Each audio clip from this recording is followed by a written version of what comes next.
Plano de Saúde São José, um plano nosso pensado para você.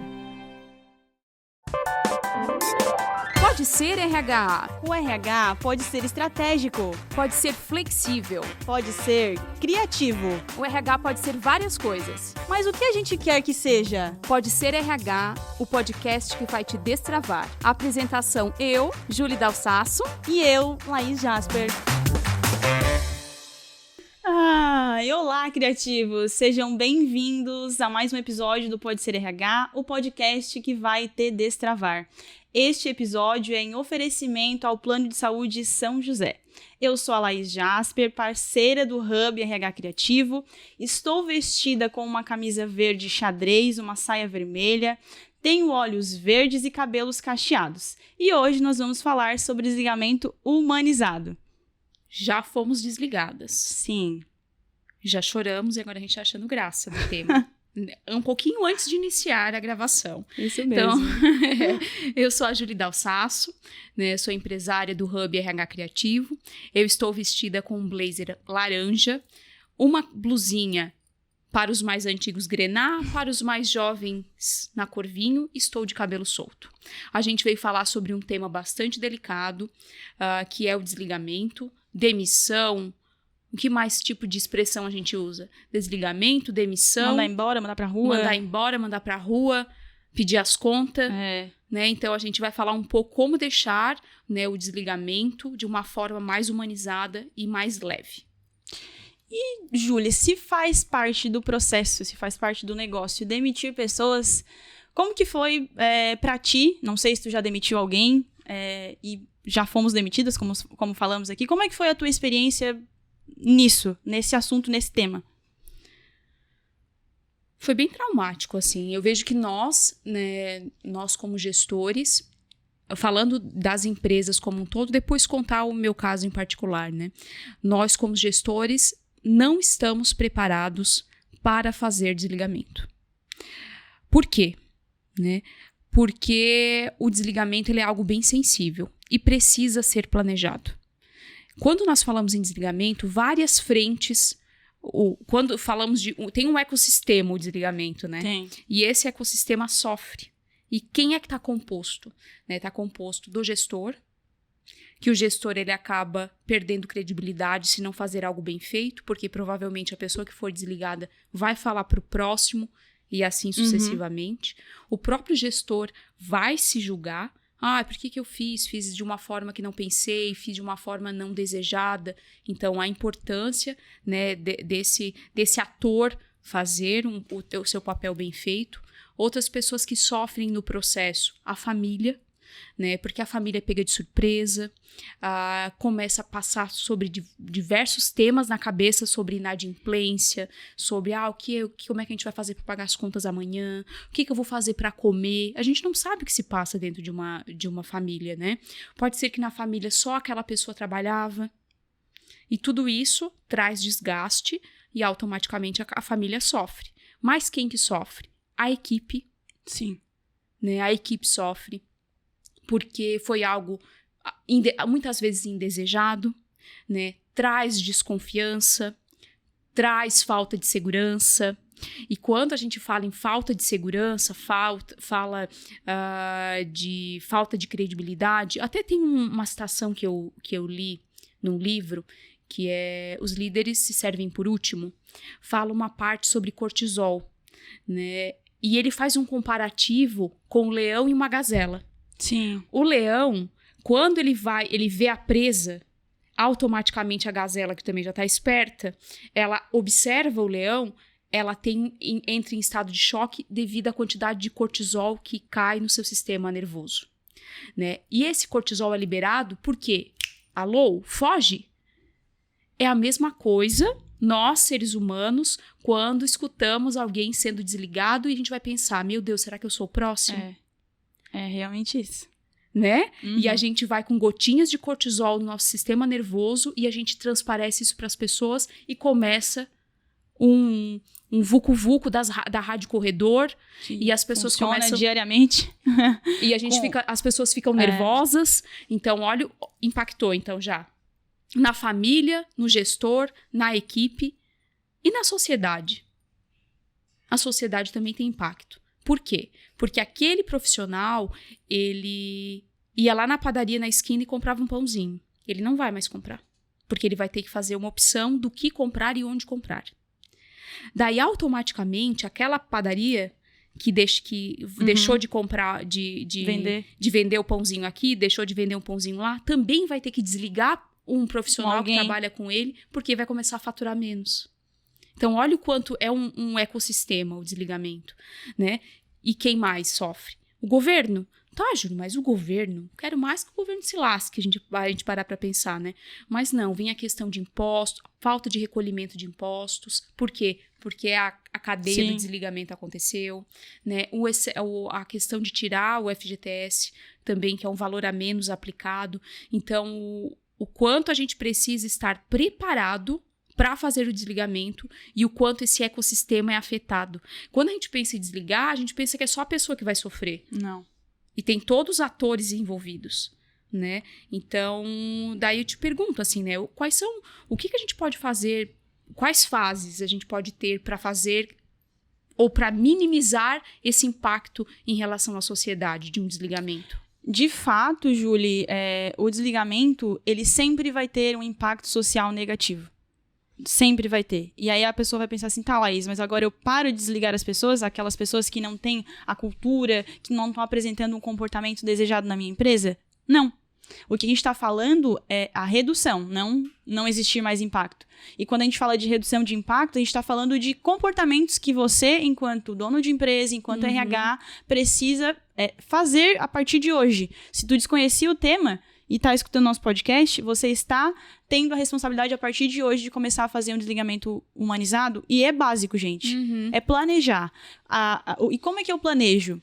Começando do começo, né? Quando essa pessoa foi contratada, ela foi contratada para fazer o quê? Foi feito um acompanhamento dela no período de experiência, nos 30, 90 dias? Foi ajustado alguns comportamentos? Foi deixado claro para ela que ela precisa cumprir com a parte dela, né? Nesse contrato e nesse acordo? E caso ela não cumpra, não que ela vai ser desligada, não que ela vai... se tu não cumprir, tu vai ser desligada. O que pode acontecer? Que a pessoa se dê conta de que se ela não está entregando, infelizmente, não vai depender só do gestor estar avaliando ou estar treinando essa pessoa. Ela precisa entender que isso vai partir dela também. Então, planeje esse desligamento no sentido de deixar claro para a pessoa que o comportamento dela pode causar o desligamento dela. E assim não vai ser uma surpresa. Porque se for uma surpresa, saiba que você, gestor, errou em alguma parte do processo. Então, a primeira parte é planejar. E o planejamento é o acompanhamento. O planejamento vou fazer aonde? Vou fazer no meio de todo mundo? Vou fazer numa sala onde as pessoas escutem que essa pessoa está sendo desligada, né? Vou te levar para a salinha. Vou te levar para a salinha onde se faz desligamento. Se planeje enquanto líder dessa pessoa para que tu seja claro, direto e objetivo na primeira frase em que você vai falar para ela. Oi, fulano, você está sendo desligado. Não deixa a pessoa pensar que tu tá dando feedback para ela. Porque nesse momento não existe feedback. Feedback já era para te ter dado anterior a isso. Ela precisa entender que neste momento é o desligamento. Não é dar a volta no mundo para falar que a pessoa está sendo desligada. Desde a sala, o dia, né? Eu já tive uma experiência que não foi nada legal. No sentido de, olha, vamos... A Laís não tá legal aqui. Não tá entregando. Então eu vou deixar para desligar ela na sexta-feira, no final do dia. Porque daí ela me rendeu. Um dia inteiro de trabalho, embora ela não estivesse rendendo. E aí, como é que vai ser o final de semana da Laís? Uma M, né? Eu sei que nem em todo negócio eu consigo pensar nisso. Laís, eu não... Mas se a pessoa não tá servindo pra ti agora, por que desligar ela no final da tarde? Né? Ô, Laís, e quando assim falar, mas aí como é que a pessoa vai embora? Se vou desligar, essa é a bengala que as pessoas usam, né? Eu tô desligando no final do dia porque tem como ela ir embora. Pensa diferente. Se você está desligando a pessoa e quer mudar o teu comportamento, você pode pagar um Uber para ela, a tua empresa pode pagar um Uber. Se a tua empresa tiver um carro, tu pode pedir para que alguém leve essa pessoa até em casa, mas não se responsabilize, não diria no sentido da rescisão do contratual, do burocrático, mas responsabilize com a pessoa. Porque a gente sai dali e não sabe nem como diz o outro, não sabe nem o rumo de casa.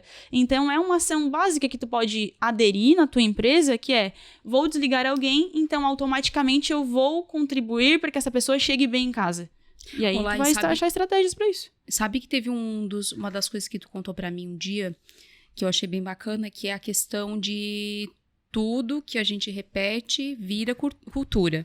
Isso. Né?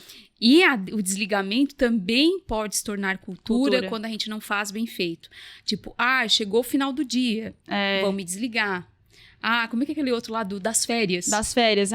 Deu 30 dias de férias, quando eu retornar, eu já sei Se me deram 30 dias de férias, eu sei que já vou ser desligada depois. Isso se torna cultura, né? Porque as pessoas repetem. E daí tem uma história engraçada que a gente soube esses dias, que quem vai ouvir sabe que a gente tá falando deles.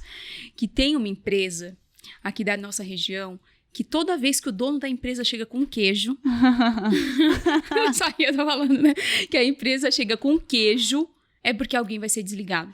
Pensa que eu ia querer sair correndo, com certeza. Desculpa, mas eu tenho intolerância à lactose. Mas você sabe que essa pessoa que nos contou falou assim, que toda vez que chega essa pessoa com queijo, eles já sabem que vai ser desligado. Então isso meio que se tornou cultura. Né? Então, meio que é um gatilho. Chegou com queijo, meu amigo, fica ligado, por mais que é pra agradar alguém, a gente já sabe que é pra desligar, né? Pra desligar. E são comportamentos básicos, né? A gente tá falando aqui, até agora, de transparência, de organização, de se responsabilizar com a pessoa. Até então, a gente não teve um investimento de dinheiro, como, por exemplo, Laís, eu quero algo a mais. Talvez estuda se tem a possibilidade da tua empresa prolongar algum benefício. Se for possível, ok. Se não, o que a gente falou até agora é muito possível de ser feito. É muito possível de ser feito. Eu lembrei de uma situação agora que aconteceu comigo. De desligar pessoas. Eu estava iniciando a minha carreira de RH, não sabia nem o que era RH, muito menos o que era demitir, muito menos o que era uma rescisão. Eu demiti 15 pessoas. Sem saber por quê, sem saber o que falar, como fazer, eu só estava, inclusive, muito assustada, e as minhas palavras eram: oi, fulano, você está sendo desligado, o teu aviso vai ser cumprido, ele não foi nem indenizado. A pessoa teria que cumprir 30 dias, 15 pessoas cumprindo 30 dias de aviso. Vocês imaginam como foi o pandemônio dentro desta empresa. Desses 15 e dias. Assim, não julgo. Porque que a pessoa não sabia por que estava sendo desligada. E aí, o que eu comentei foi que realmente foi uma redução de custos da empresa, né? Aquela unidade em específica estava com o faturamento dela comprometido.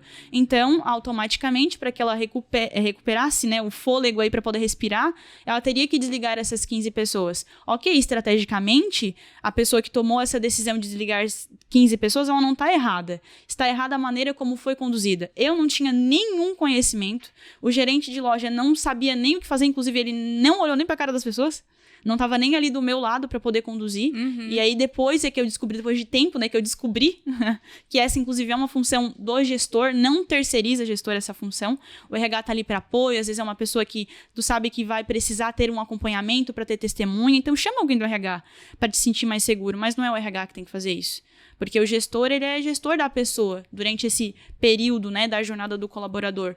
Então, o quanto que o despreparo, não era nem porque eu não queria desligar. Eu não sabia o porquê que eu estava desligando aquelas pessoas. E é um assunto super sensível, né, para uma pessoa que não tem contato fazer desligamento. Isso é falta de sensibilidade, né, falta de empatia. Meu Deus, não tem cabimento. Todo mundo um dia foi desligado ou vai ser desligado. Se coloque no lugar da outra pessoa. Se coloquem no lugar da outra pessoa. Então, é falta de sensibilidade. É um tema delicado, é um tema que os RHs precisam estar conversando e treinando seus gestores, fazendo um passo a passo, simulando desligamentos. É algo que te deixa sem dormir? É. É algo que te deixa desconfortável? Não tenho dúvida. Mas se é necessário fazer, faça da melhor forma.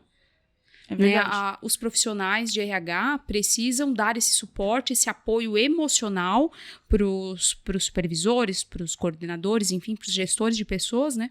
Para que eles possam fazer um bom trabalho do começo, meio e fim, que é contratar e também saber desligar. A gente foca muito na contratação, ensinar a contratar, mas na hora de demitir, vai lá, demite de qualquer jeito. Quando a gente demite alguém, a gente está mudando a história dessa pessoa sem pedir a permissão para ela. Sabe, olha, eu posso mudar a tua história te desligando? É óbvio que tu não vai pedir demissão. Tu vai precisar tomar uma decisão. Então, por mais que tu... eu tenho práticas de desligamento humanizado na minha empresa. Ok, ainda assim, esse momento não vai ser um momento feliz. Então, naturaliza isso. No sentido de fazer a tua parte enquanto empresa burocrática, mas ir além da lei, né? Que a gente fala. E como que eu posso ir além da lei? Como um dado muito... básico aí pra vocês. Vocês sabem quanto tempo uma pessoa fica pra se recolocar no mercado de trabalho depois de ser desligada? 14 meses. 14 meses é o tempo que ela vai levar pra ter uma segurança de novo, financeira. De o que a gente falou lá no começo do vídeo. De colocar comida na mesa, de eu poder ir lá e comprar aquele pão gostoso na padaria, de poder ter lazer, às vezes com a minha família, se eu moro sozinho comigo, sabe? É 14 meses o dado. A tua empresa tem responsabilidade com isso? Tem. Tu não vai tu pode até, inclusive, contribuir com a recolocação dessa pessoa. Embora, Laís, ela teve um comportamento ruim no final ali e tal. Ok, mas e o que ela fez de bom? Né? Olhando pro perfil dela, como é que ela pode contribuir com outra empresa? Porque às vezes a gente tem um prazo de validade, né? Às vezes a gente se dá um prazo de validade, na empresa vem apresentando comportamentos que a gente não vê e... Enfim... Como a gente tem um prazo de validade, como tu estipulou quando desligou alguém, contribua também com esse impacto social negativo. Oferecendo, talvez, né, a recolocação para essa pessoa, algo básico, gente, que a Laís não usa mais. Carta de recomendação. Carta de recomendação, que é escrever, às vezes o gestor, não me sinta à vontade para escrever. O RH pode, inclusive nesse momento, dar uma carta de recomendação para essa pessoa para ela apresentar em um próximo emprego, né? Eu tive uma experiência de poder, numa empresa menor, poder criar um projeto de offboarding, onde eu utilizei o quê? Meu tempo, o recurso foi o meu tempo, de... Obviamente, né, fazer todo o processo rescisório da pessoa, contratual ali, eu digo burocrático, e depois eu tinha aí 4 horas para estar acompanhando essa pessoa caso ela quisesse. Pra gente fazer refazer o currículo dela, olhar a vaga, e eu sempre indicava cursos gratuitos que ela poderia fazer para se atualizar no mercado de trabalho dela, inclusive colocar no currículo, adquirir conhecimento e ter mais segurança. Porque nesse momento a gente acha que a gente não é nada, a gente esquece de tudo que a gente construiu até agora. O que a pessoa mais quer é alguém que pegue na mão e às vezes ajude. Então imagina, se o teu RH ou se a tua empresa puder fazer isso por alguém que tu desligou e que não, naquele momento não dá mais para que ela, né, para ela ficar na empresa, o quanto que ela vai falar bem da tua empresa é pela atitude que tu teve, não necessariamente pelo emprego que ela vai conseguir ou não. É pela atitude, pelo teu comportamento. E sabe que com base nisso, nós criamos um produto específico eu acho que para a gente dar uma atenção especial para o tema, né, que é o currículo criativo. Né, é um produto do RH Criativo, é um produto que presta um pouco mais de atenção nessas pessoas que acabaram saindo, que estão no mercado de trabalho. E esse projeto ele pode ser explicado melhor por você, né, Laís? Porque é a idealizadora, foi a que desenhou o projeto e com base em experiências vividas. Né? Eu também já fui desligada, mais de uma vez, inclusive. Mas para mim, o mais absurdo que eu achei foi me tirar de uma empresa, me fazer uma proposta e 2 meses e 5 dias fazer o desligamento, né?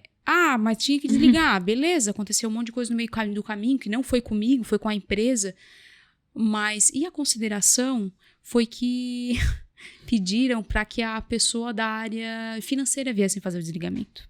Nem o meu gestor não foi. Não foi. Então, essa é uma das coisas que fez com que eu aprendesse muito em relação ao desligamento e também valorizar as pessoas, assim.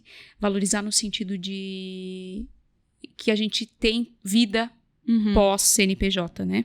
Mas fala pra gente um pouquinho, para nós encerrarmos esse episódio, sobre o trabalho, né, do currículo criativo. O currículo criativo, ele contribui diretamente com o DS8, que é crescimento econômico e trabalho decente. Olhando para essa questão de 14 meses que a pessoa leva, né, para se recolocar, o currículo criativo ele vem com qual objetivo?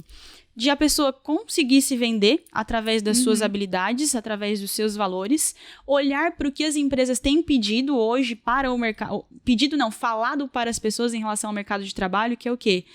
É visão, é propósito, ou não sei, né? Não tenho mais visto a questão de atribuição. E sim, olha, esse será o seu desafio, essa será a sua missão, esse será o seu propósito na empresa. Então, o que conecta missão, propósito ou desafio nas empresas? Os nossos valores. Mas não é a primeira empresa. Laís, mas vai ser muito difícil olhar para os meus valores e numa primeira oportunidade estar numa empresa que eu quero. Ok, não vou discordar de você. Mas o currículo criativo ele vai trazer uma questão muito, muito importante. O autoconhecimento. De tu estar seguro daquilo que tu é bom. E aí tu vai focar no que tu é bom. E o que não é tão bom, tu minimiza.